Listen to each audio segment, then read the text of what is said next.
Hello students, welcome back. In today's lecture, we'll continue with our surface anatomy of the heart using an interior view. Let's review our outline. There are two major divisions of the heart. The first division includes the great vessels and their features, and the second division includes the muscles and the interior vessels which supply them. We've already covered the great vessels. This lecture will cover the muscles of the heart and the vessels which supply them. Our vessel conventions, of course, will remain the same. Red indicates a vessel which carries oxygenated blood. These are usually arteries. Blue vessels denote vessels which carry deoxygenated blood, and these are usually veins. Instead of using the word carry from now on, we'll use the word supplies when associated with arteries and drains when associated with veins. So arteries supply oxygenated blood, and veins drain the heart of deoxygenated blood. Arteries carry blood from the heart, and veins carry blood to the heart, except in the case for the internal arteries of the heart, and we'll see this later. Let's first discuss the muscular portion of the heart, shown here. In order to give an overview, I'm going to separate the muscular portion from the rest of the heart.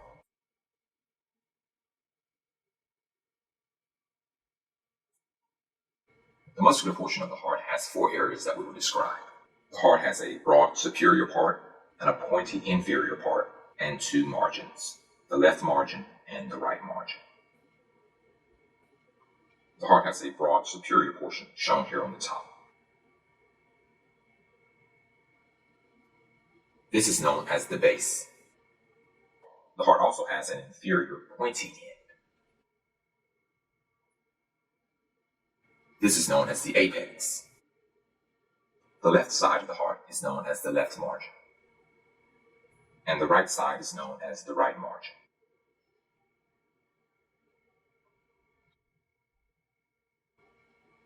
And this is our overview of the heart.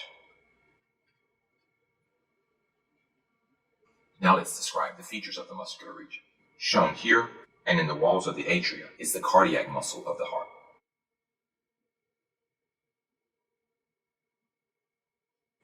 The cardiac muscle of the heart is known as the myocardium.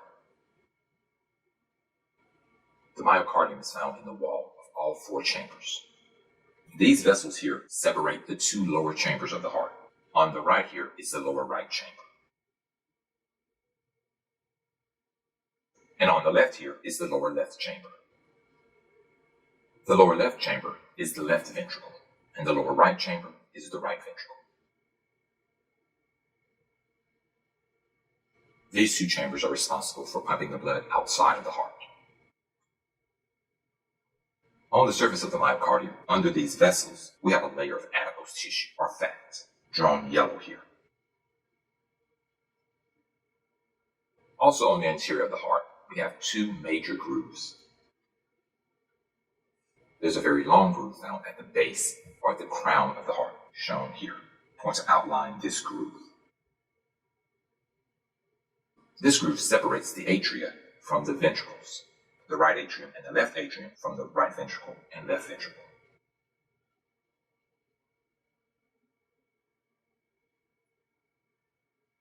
This groove has two names. The first name is the atrioventricular sulcus, and the second name is the coronary sulcus. We'll abbreviate these AVS and CS.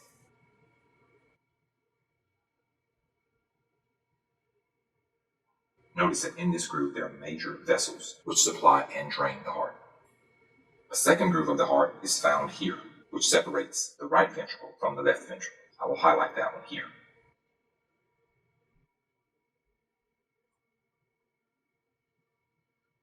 This groove is known as the anterior interventricular sulcus.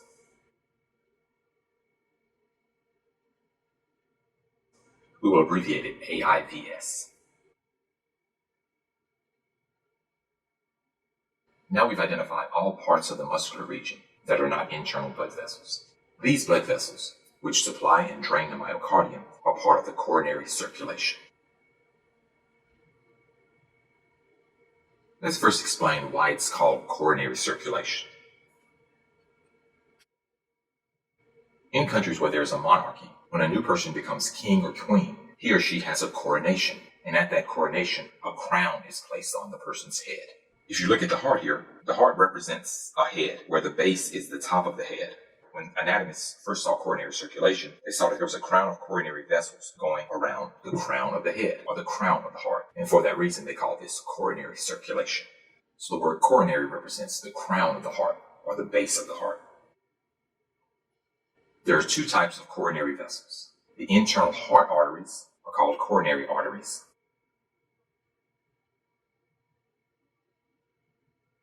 And the internal heart veins are called coronary veins. Before continuing, let's look back at our vessel conventions.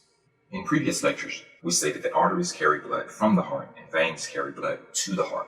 However, with coronary circulation, all vessels start from the heart and end with the heart. And so we can't use this convention here for the coronary vessels.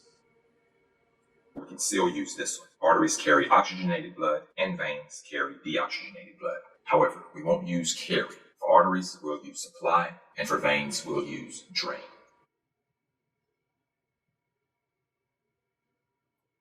And veins drain tissue of deoxygenated blood. So veins drain deoxygenated blood. So in the future, this will be the verbiage that we will use. Arteries supply oxygenated blood, and veins drain deoxygenated blood. There are many coronary vessels that we will identify eventually. However, in this lecture, we'll only identify 2 coronary arteries and 2 coronary veins. The first coronary artery that we will identify is this one. First, we'll describe it. This coronary artery originates at the base of the aorta, travels down the coronary sulcus under the left auricle, and divides into 2 branches.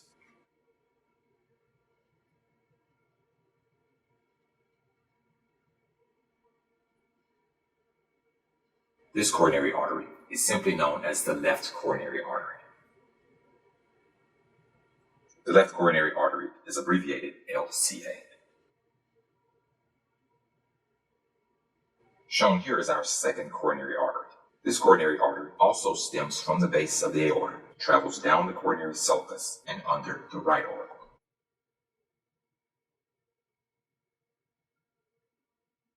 This coronary artery is simply known as the right coronary artery, and it is abbreviated RCA. Let's next identify our 2 coronary veins.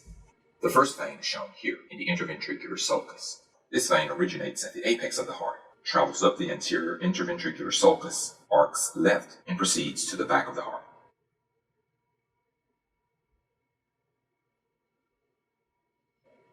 This vein is known as the great cardiac vein.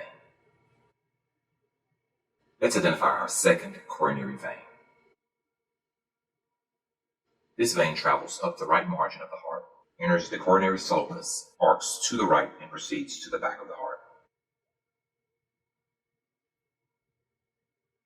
This coronary vein is known as the small cardiac vein. And shown here is the small cardiac vein. Let's make sure we have arrows pointing to all of the items here. The left coronary artery is here. We have the anterior interventricular sulcus here. The great cardiac vein is here. The left ventricle is here. The right ventricle is here. The myocardium is indicated here, but this muscle is found in all the chamber walls. The small cardiac vein is here. The fat shown yellow is here. The right coronary artery is here. And the coronary sulcus is shown here. This concludes our discussion of the muscular portion of the anterior heart and the coronary circulation of the anterior heart. And it also concludes this lecture. I hope that you've learned a lot.